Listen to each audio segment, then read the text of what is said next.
2025 жыл рухани дамитын жыл. Қымбатты оқырмандар, осыны ескере отырып сіздерге екі бірдей кітапты дайындап қойдым.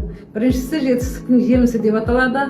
Онда барлық миллионерлер мен миллиардерлер қолданған құпия әдістер ашылды. Яғни сіздердің осы 2025 жылы миллионер болам деген ниеттеріңіз болса, осы кітапты оқып, күнделікті шабыттанып, керемет тамаша құлшынысқа ие бола аласыздар. Ал мына кітап түйсік әлемі деп аталатын, бұл сіздің түйсігіңізбен тілдесуді үйретіп, рухани даму жолына түсетін әрбір адамның интуициясын толық қосуына өз ықпалын тигізетініне сенемін.